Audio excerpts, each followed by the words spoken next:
Okay, I'm just going to move from software to battery to auto ancillary. Nishant Arya, Vice Chairman and Managing Director of JBM Auto joins us. Now, before I go to him, let's look at JBM Auto stock. We don't talk about it, but in last, ever since markets realized that EV is something which is a real transition and it's not like a paper tiger, the stock of JBM Auto, which is up 143% in last 1 year.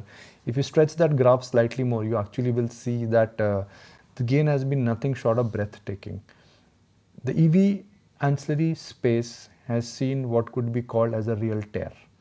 From COVID lows 3 years ago, 3.5 years ago, 132 has gone to, wow, 1800 rupees. Nishant, is it all about the EV migration which markets are celebrating? Because the way stock has gone up, everybody is excited about where EV is shifting for you and for where EV is shifting for the industry and where it is shifting for you. So basically, I see that we have been at the right time because we started investing in EVs in 2016, and we launched our EVs post that, and now we are across the EV ecosystem. And being across the EV ecosystem has given us that opportunity to unlock different value pools.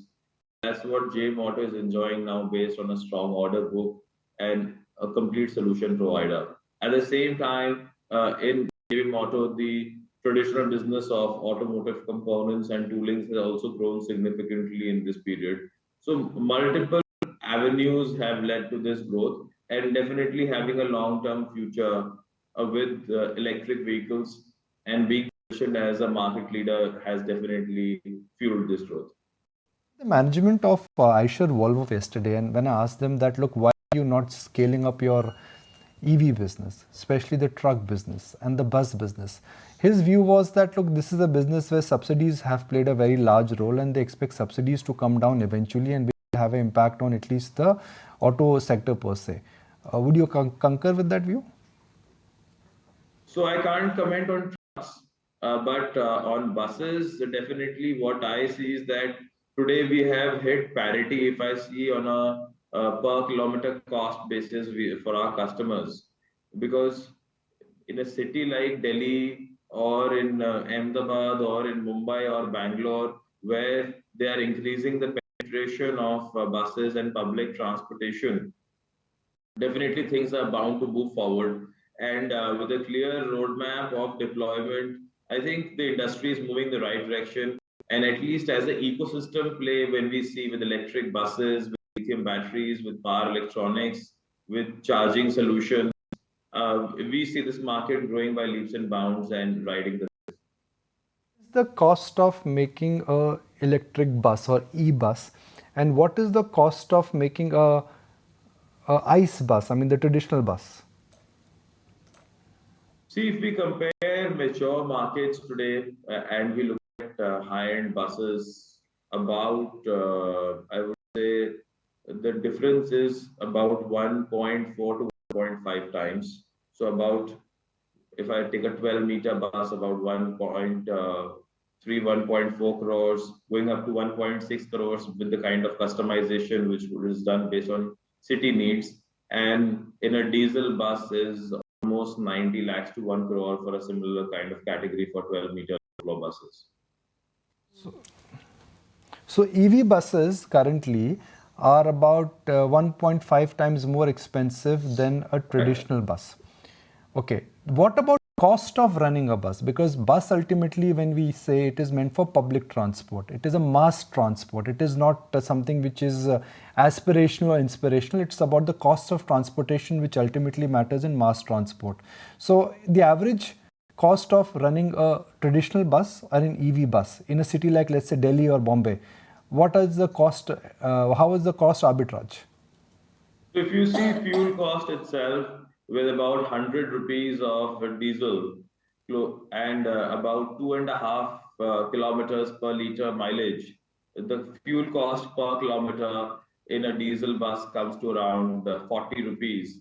Vis-a-vis electric, where the electricity cost would range between 4 to 6 rupees per kilowatt hour as designated by different cities in India. And we consume about 1.4 1.5 kilowatt hours per kilometer.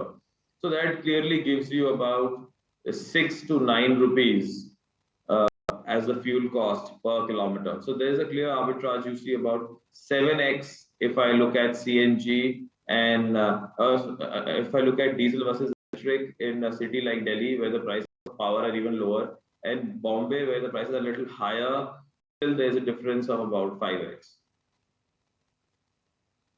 Okay. Right.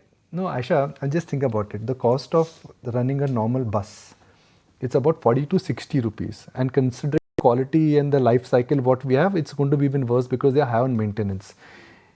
And in a EV, it is 4 to 6 rupees. There is a dramatic cost reduction in a mass transport. Mass transport is not like, okay, I want to go for a brand. Yeah. All I want is a bus which is comfortable. Point A to point Point B B to point B, and yeah. that's about it. Should come on time, should have clean seats, good interiors, hopefully in air conditioning, and a place to sit. Yeah. It really does not matter to me. Problem is cost and battery overruns. Yeah. What about the battery overhauls though, Nishant? Because we've been speaking with some of the car manufacturers as well as to what the battery replacement cost is and the duration as well. What happens in buses? So in buses, a normal life cycle generally spans to about 10 to 12 years. And depending on the battery technology, at max, you'd need to do one change in the middle after 6 to 7 years. So, and with the consistency of kilometers, because asset utilization is the key in electric vehicles, which drives down the total cost of ownership, the vehicle drives for about 70,000 kilometers per annum in a city bus and more than 120,000 kilometers per annum in a intercity bus or a coach. I just wanted to understand for EV customers, are there, issues when it comes to battery recycling or, are any of these pain points? So battery recycling actually is the issue which can be clearly addressed because today what happens is that when a battery is designed initially, the design is made only for an EV application. But we don't believe in doing that. We personally see that it's a multiple life cycle process. So after the first life cycle of 6 to 8 years, the second life cycle would be an energy storage life cycle where the depth of discharge and the kind of charging cycles required, the charging rate is much lower. Then there about 10 to 12 years of energy storage life can be put in place with such kind of batteries. So close to 20 years a life of battery can be there in place and post 20 years you need to go for recycling them. But one question, the orders for bus which you get, I'm assuming these are orders which you get from the city municipal or by the state government. So when you are competing, can you tell us about the competitive landscape? How many players in India currently have the technology and the capability to make an end-to-end bus and give it to the transport department?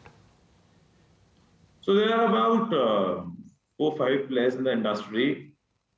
I personally see that majority of the players are not giving an ecosystem solution.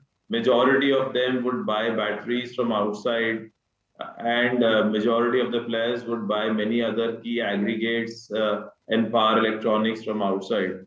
In our case, close to 70-75% of the vehicle value addition and structure is in-house. So that makes a big difference because we don't believe only in integration. We believe in clearly ensuring the product performance. And for that, our understanding is that if you do not control your key aggregates, which are required to ensure the performance and the life of the product, it would not be possible to do so. And final question, as the market matures, do you see the incumbent players coming and making their presence felt? I'm breaking this for our viewers. For example, for the longest time, Maruti said that we will not move into EV. But now they're realizing that they have to be in a EV. For the longest time, Mahindra said that, look, we will not move into EV, but they are also moving into EV. What are the chances that as the market matures and there is more acceptability of EV bus, the Tatas and perhaps the Leylands of the world could start coming in this space more aggressively? No, I think it would be best for them to tell, but definitely multiple new players have tried to come into this market. And as the industry grows, more player means more healthier competition. So that's always good. Definitely, as the industry is growing, the complexity and the customer requirements are becoming more stringent. So one has to bring in a paradigm shift on a constant basis to be able to understand and address the industry needs and the end customer needs.